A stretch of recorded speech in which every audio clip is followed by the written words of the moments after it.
Endless monologue on the train with no terminus. Prologue, the sound of rails beneath thought. I don't recall boarding this train. It simply was. The gentle sway of the carriage, the rhythmic murmur of metal against metal, the faint flicker of lantern-like lights above, all of it feels like it has always been part of my world. Or perhaps I have become part of it.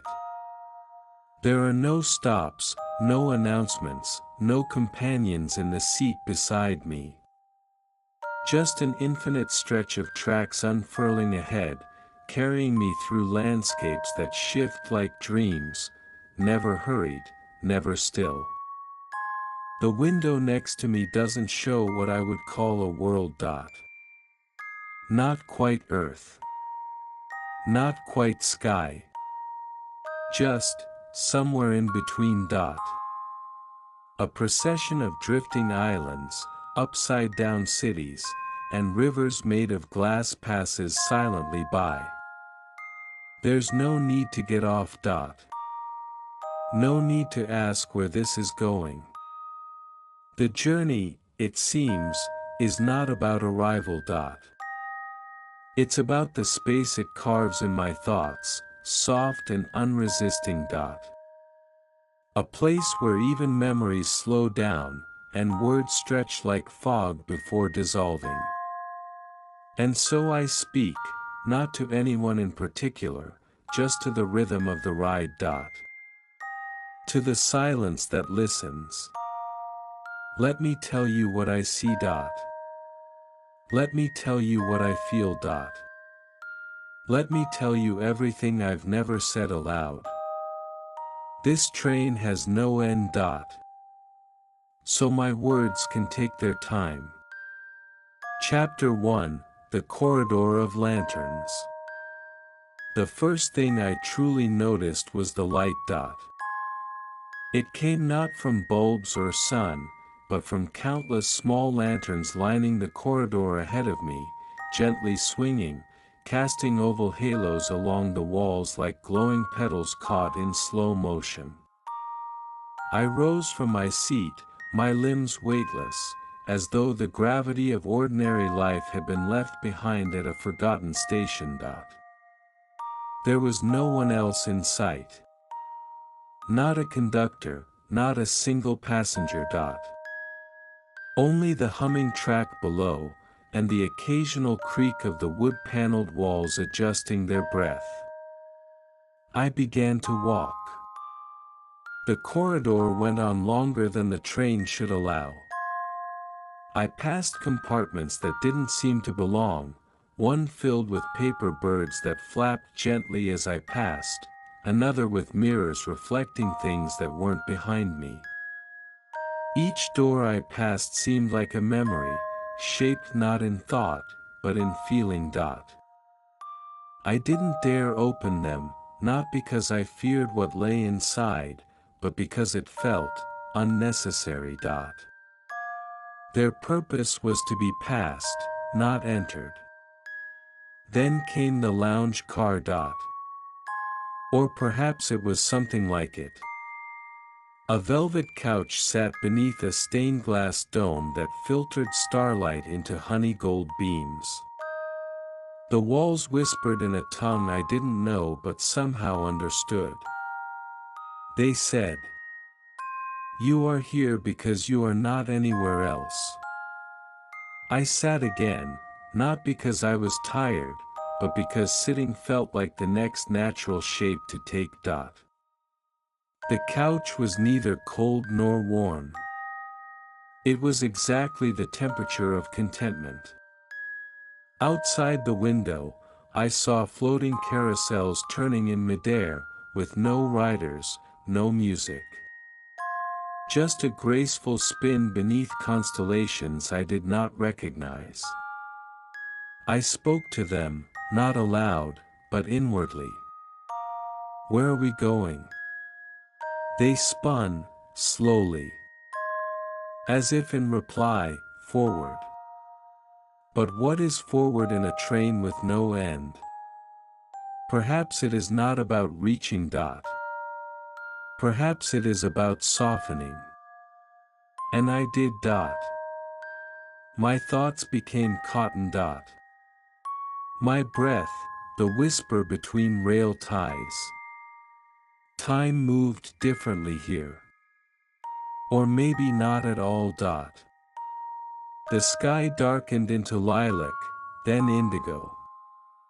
Stars blinked like they, too, were nodding off. I thought of moments I had forgotten, of foggy mornings, of lost gloves, of tea gone lukewarm dot.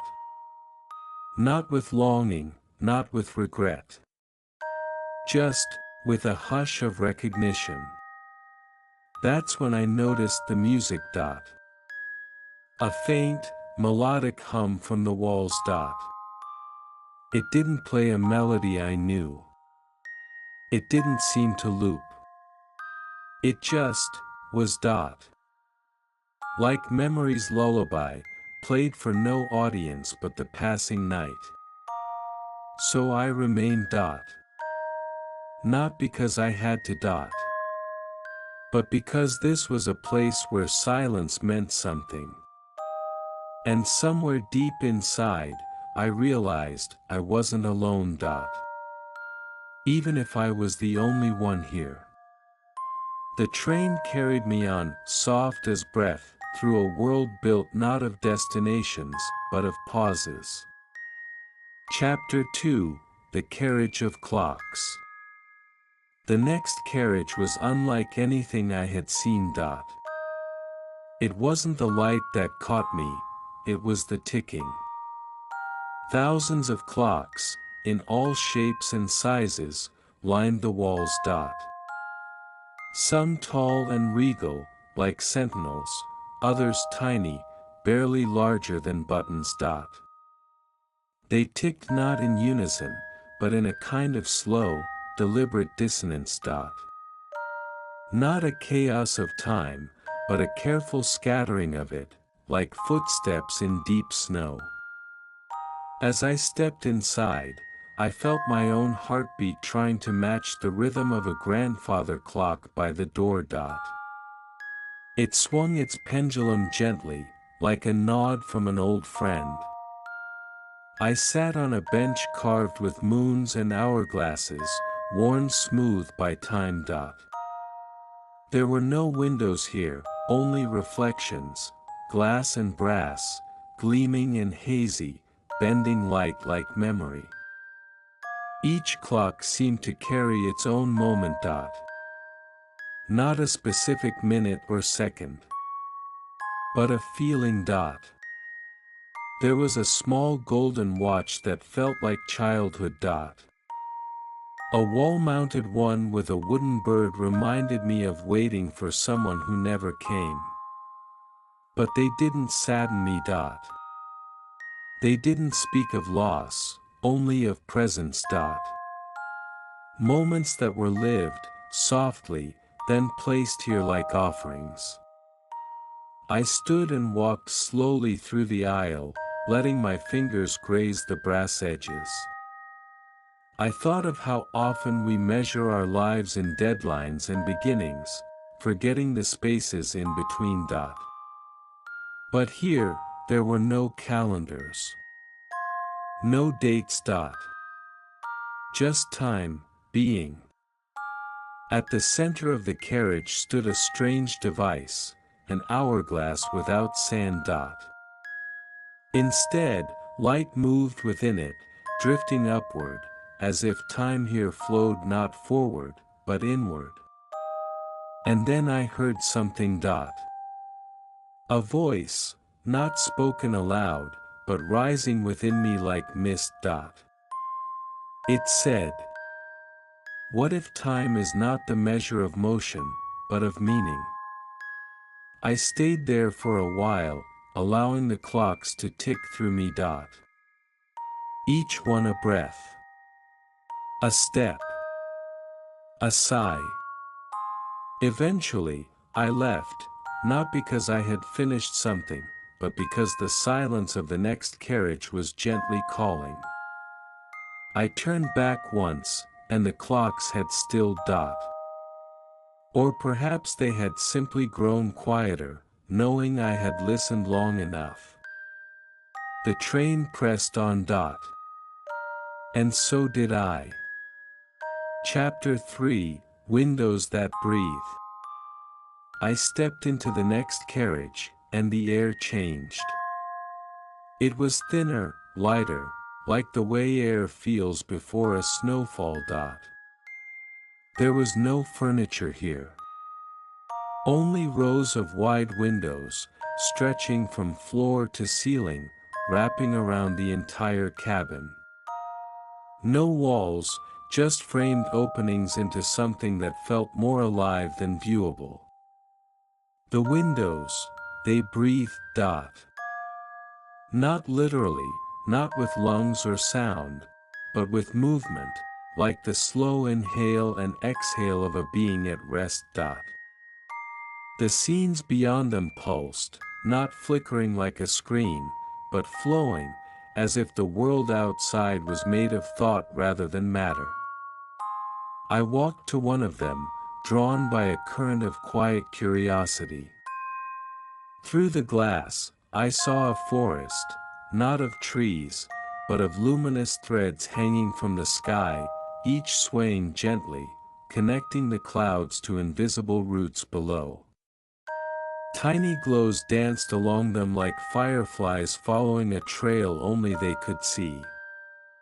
Another window showed something different, a staircase spiraling upward through the sky, its steps made of parchment.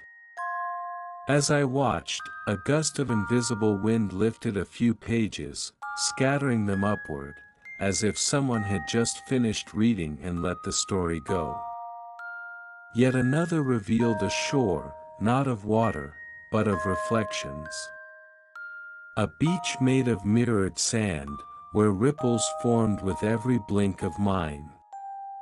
My gaze shaped the tide. Or maybe the tide shaped my gaze. I wondered, were these places real, or were they fragments of minds that had passed through this train before me? Each window felt like a memory that didn't belong to me, and yet, I felt at home in all of them dot. They didn't ask to be understood. They asked only to be seen dot. Not judged. Not explained. Just witnessed. I leaned closer to one dot.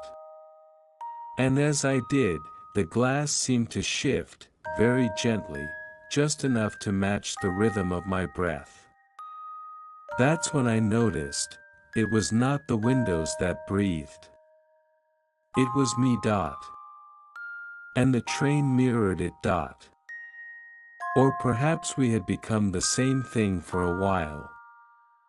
I stood still, watching myself reflected faintly in the glass dot. My outline blurred, stretched, then softened into the edge of the scenery dot. For a moment, I was part of that mirrored beach dot. For a moment, I was the sky's parchment steps dot. For a moment, I was only light, looking at light. The room held no clocks dot. No voices dot. Only possibility. And when I turned to leave, I saw a faint inscription etched along the doorframe. To observe is to remember what has not yet happened.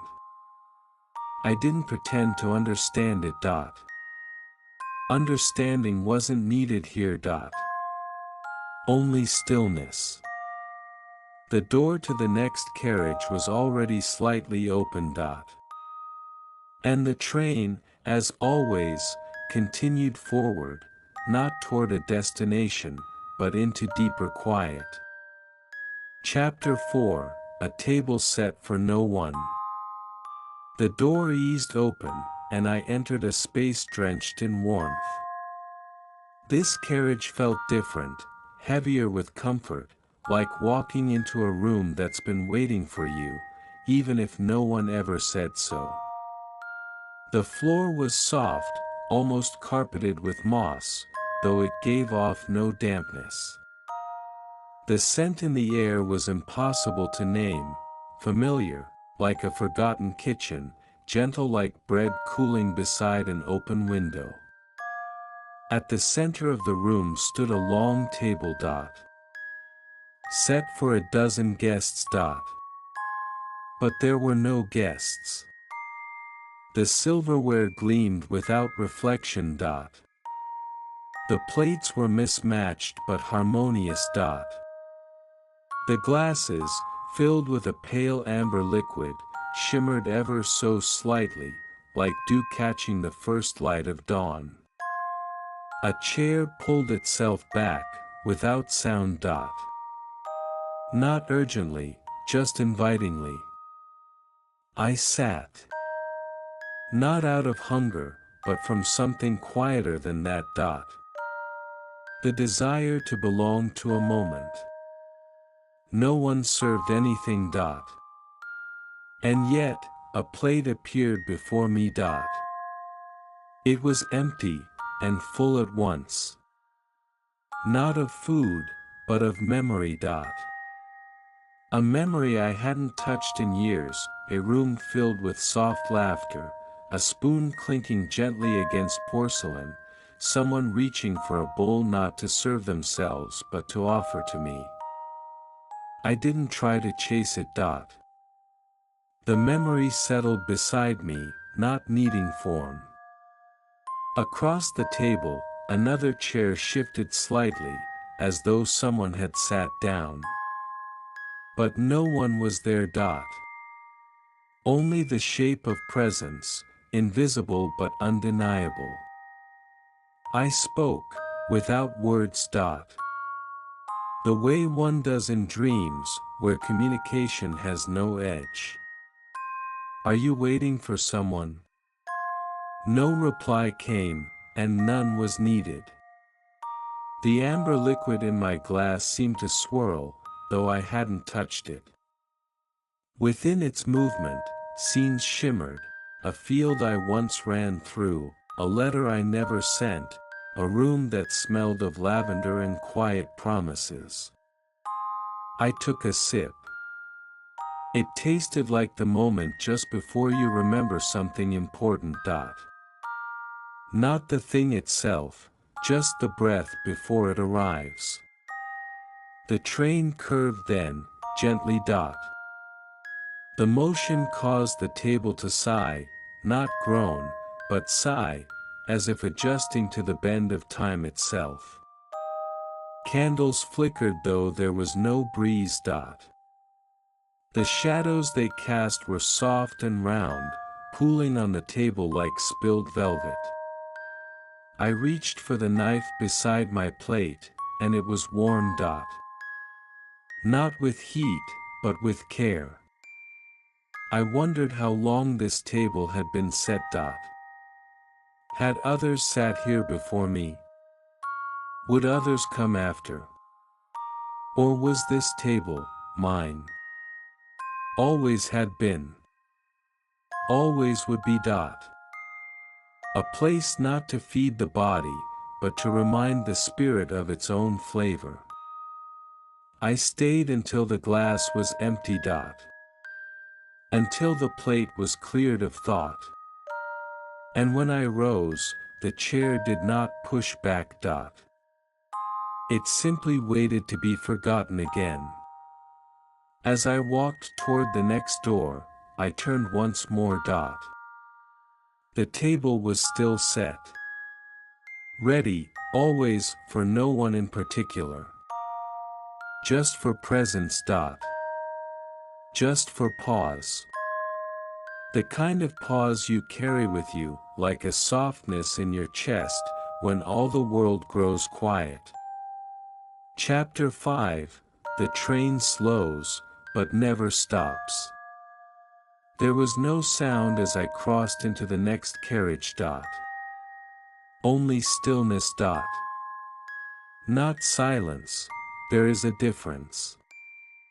Silence is the absence of sound. Stillness is the fullness of quiet. It wrapped around me like a heavy blanket warmed by time.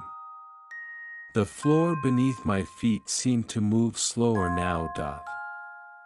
The rhythm of the train, the heartbeat I'd grown used to, had softened. Still there, still steady, but with a pause between each beat, as though it too was beginning to rest. I looked around. This carriage had no windows, no chairs, no decorations. Just a vast open space, lit by a dusky glow with no visible source. And yet, I wasn't alone. Not in the way of people, but in the way of echoes. Soft impressions in the floor like footprints in sand, though no sand could be seen. I moved slowly. My steps no longer just about where I was going, but about feeling the shape of each moment I stepped into. Here, memory didn't rise in sharp detail. It hummed. It hovered. I thought of a conversation I once had, one I don't remember the words to, only the feeling of being understood. I remembered a time I watched the rain from a hallway window, not because I was sad, but because I liked the way it blurred the world. In this carriage, time didn't pass. It lingered. And the train, this eternal, gentle vessel, seemed to honor that. For the first time since I'd begun this journey, I could feel the slowing. Not a stop. Never a stop. Just a breath taken longer, deeper, more completely. I sat on the floor, letting the soft hum of the rails beneath lull my thoughts into fewer shapes. Even my mind began to slow, like a page curling inward. I watched a shadow stretch along the far wall, though there was no light to cast it. It moved like a ripple across still water, a gentle wave formed by nothing but thought. Perhaps this place was made to hold the things that don't need to be remembered aloud. A long sigh you release without meaning to. A tear that falls not from pain, but from something older than emotion. The carriage seemed to expand as I Saturday. Not physically. Spiritually. It became a cathedral of stillness. And in that sacred hush, I heard the faintest whisper. You are not waiting. You are arriving, over and over again. I let that settle into my chest. Not as an answer, but as a permission. To feel without urgency. To be without question. Eventually, I rose, not with effort, but with grace. The train hadn't stopped. It never does. But in this space, it had reminded me of something important, that there is a kind of movement found only in stillness. And a kind of truth found only in slowing down. I placed my hand on the next door. It felt warm. Like the memory of being held. Like kindness made solid. And then, I moved forward. Still within the journey. Still within myself. Chapter 6, Echoes from an Empty Platform. I opened the next door, expecting another carriage. But instead, I stepped onto a platform. A station. The train had not stopped, and yet, here it was. A platform that stretched out on either side, suspended in the middle of nowhere. There were no signs. No timetables. No passengers waiting with suitcases or maps. Only benches that faced outward, toward a horizon made of mist. It should not have been possible. The train was still moving, gently, eternally. And yet I stood still, as if both realities could exist at once. The platform was built of deep blue stone, veined with silver that shimmered softly beneath my feet. It hummed beneath me, not in sound, but in presence. As though the stone remembered every step ever taken upon it. I walked slowly, trailing my fingers along a railing that seemed to breathe with the same rhythm as the train. There were sounds now, barely audible, a cough. The rustle of a newspaper. A soft laugh. And yet, there was no one here. Only their impressions. Faint ghosts of moments. Echoes left behind not by spirits, but by feeling. I sat on one of the benches. It didn't creak or shift. It simply received me, like a long-lost friend. From here, I could see the train continuing ahead into the mist. It wound around floating islands, slipped between stars and then was gone again, though I could still feel it beneath my feet. I didn't feel left behind. I felt, paused. And in that pause, I felt a presence beside me. Not physical. More like a memory trying to return. I didn't look. I didn't need to. It wasn't someone I knew. It was everyone I've ever missed. They didn't speak. They didn't need to. The silence between us said enough. You made it here, I whispered. The mist in the distance shifted slightly, revealing outlines of other platforms, each one solitary, each one somehow familiar. Were there others riding this train, on different carriages, with different eyes?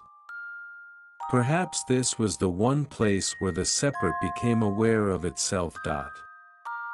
Where the collective pause between heartbeats echoed just long enough for recognition. Not of others. But of one's own existence reflected back through shared quiet. A soft breeze stirred. The kind of breeze that isn't cold or warm, but meaningful. It brushed my face like a reminder. You are still moving, it seemed to say. The bench beneath me pulsed gently, as if it too remembered. And so, I rose. The train had circled back. Or perhaps I had simply become ready again. The open door called to me.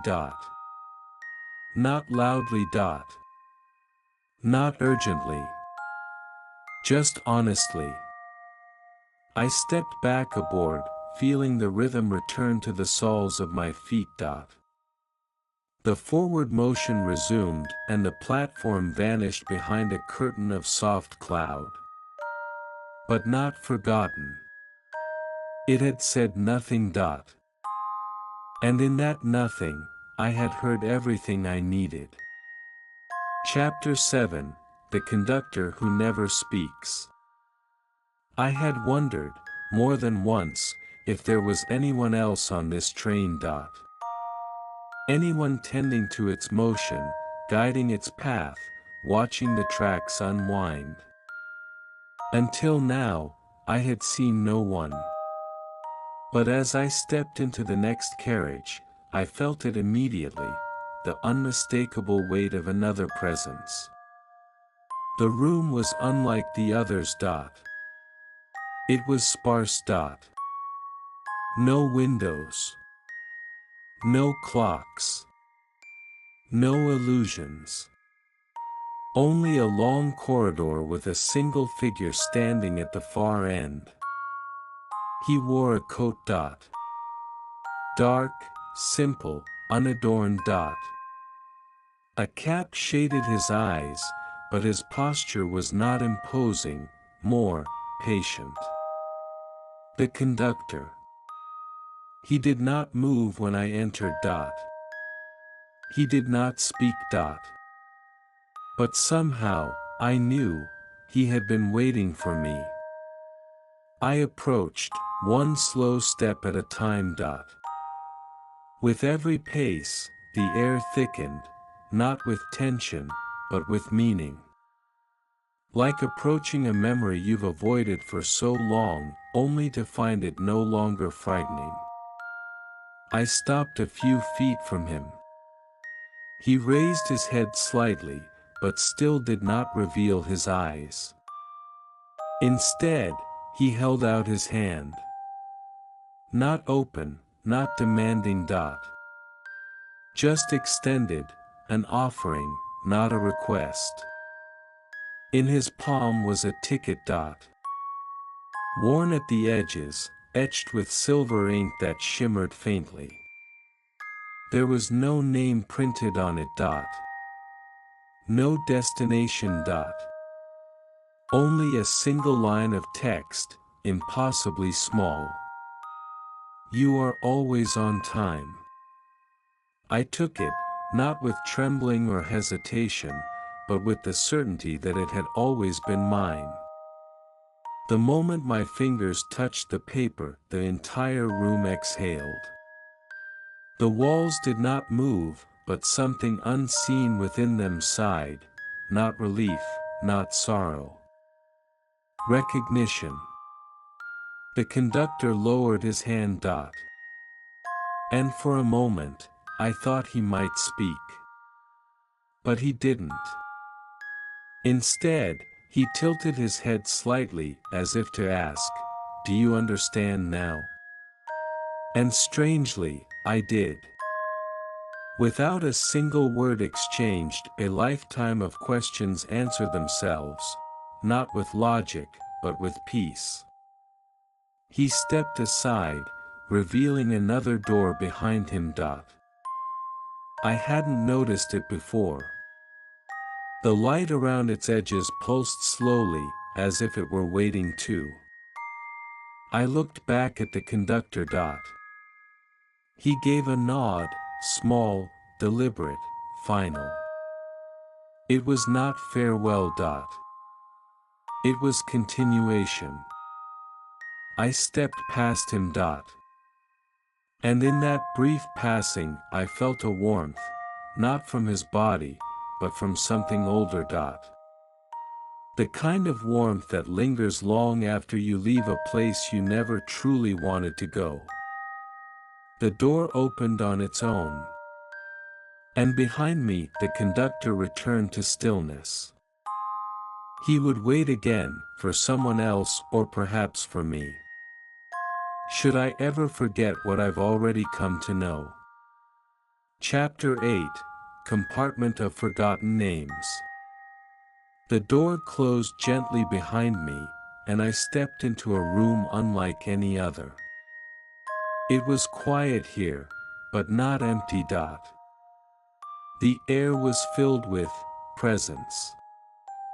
This carriage looked like a library, but there were no books. Instead, the walls were covered in drawers. Thousands of them. All identical in size, lined up with meticulous care, stretching so high above that their tops vanished into a ceiling made of soft, shifting shadow. Each drawer had a small brass plate. And each plate bore a single name. Except, the names weren't names. They were impressions. Not words, exactly, but the feeling of someone you once knew. The shape of a laugh. The warmth of a certain hand. The sound of footsteps approaching from behind when you knew who it would be, before they said a word. I walked slowly, letting my fingers brush the drawer fronts. Occasionally, one would hum, gently, at my touch. I stopped at a drawer that vibrated softly beneath my hand. Its plate shimmered not with letters, but with something closer to memory.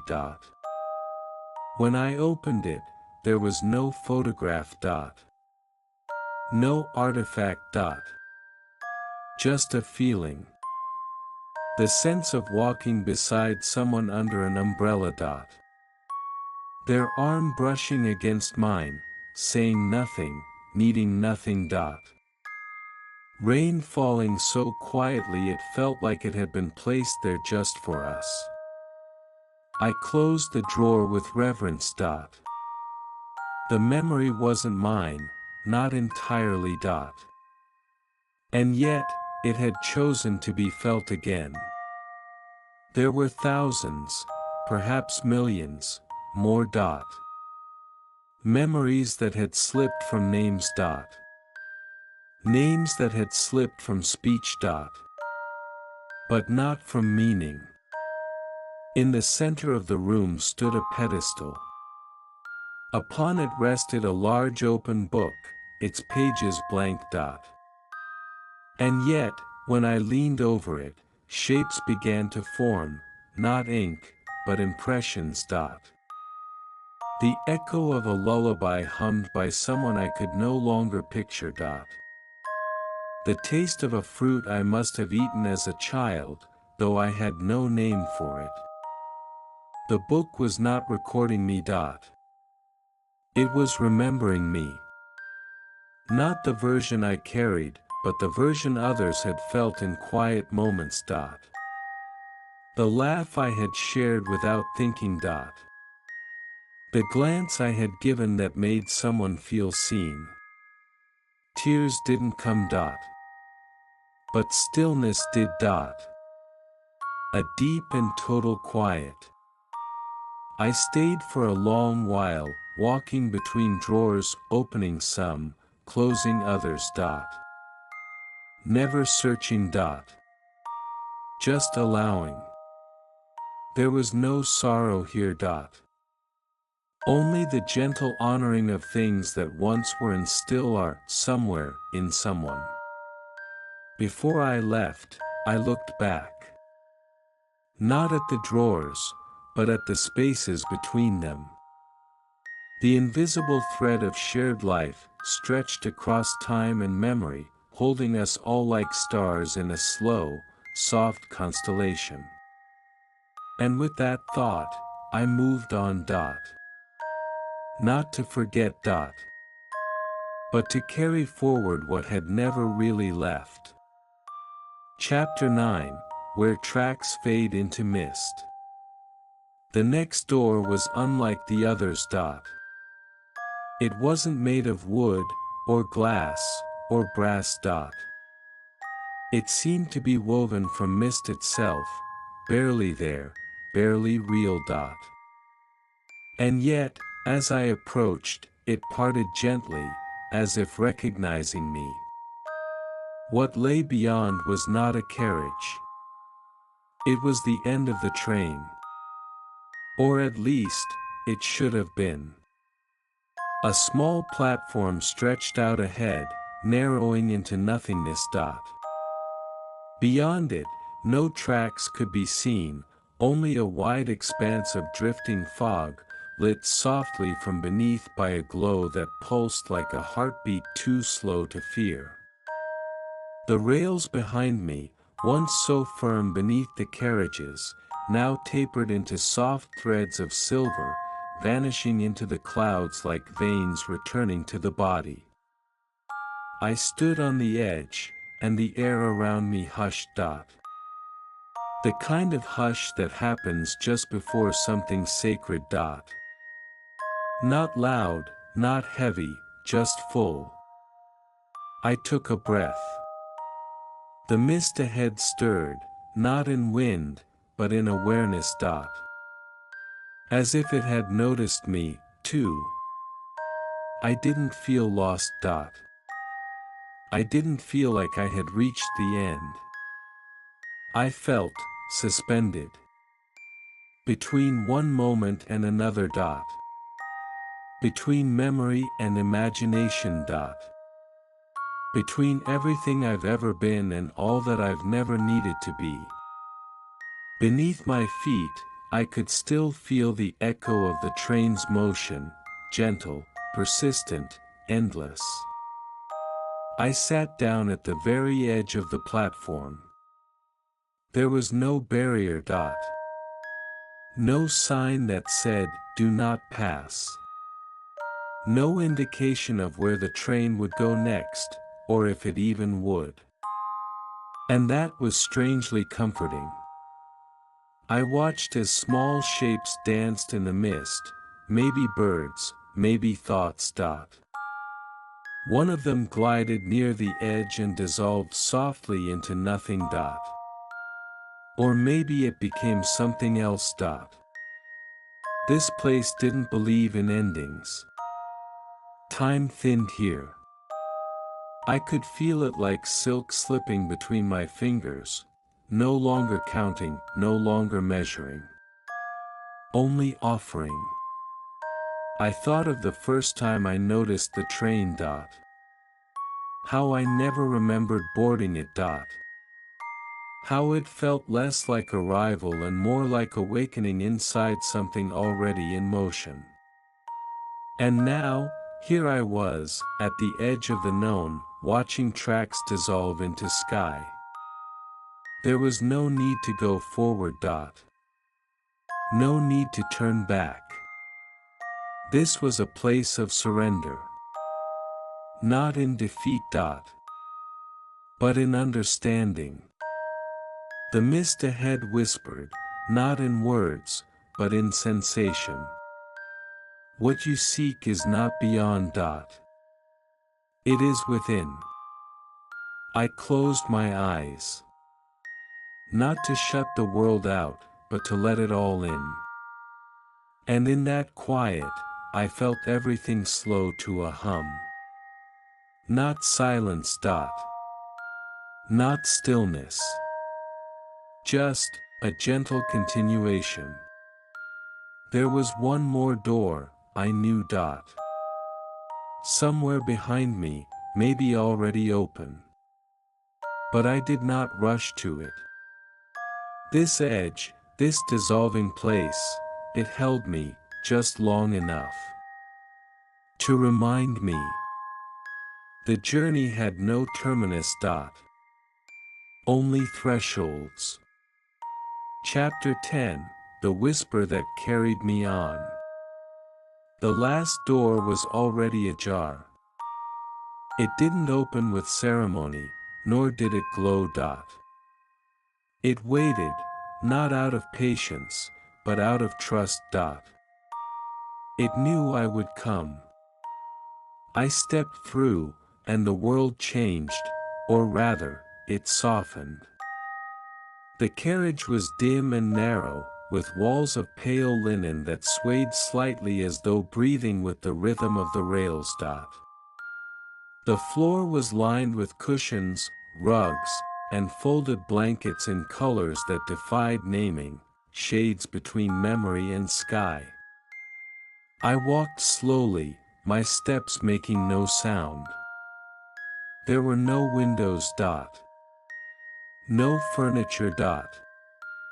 No mirrors. Only stillness, and the faintest sound, a whisper. I couldn't make out the words. But they weren't meant to be heard. They were meant to be felt. They came from everywhere and nowhere. From the seams of the train, from the walls, from within me. The whispers spoke not in sentences, but in truths too soft for language. You have not been alone. You have not been lost. You have not needed to know the way. I sat. Not because I chose to, but because the moment asked it of me. The train did not slow. It did not speed. It simply continued, its eternal motion now pulsing in my breath, my fingers, my thoughts. In the quiet, I remembered things I hadn't known I'd forgotten. The weight of someone's hand in mine. The smell of a book read on a rainy day. The hush of a snowfall you witness alone, yet feel shared by the entire world. I looked down. In my lap was the ticket the conductor had given me. Still blank. Still glowing. But now, I saw something I hadn't before.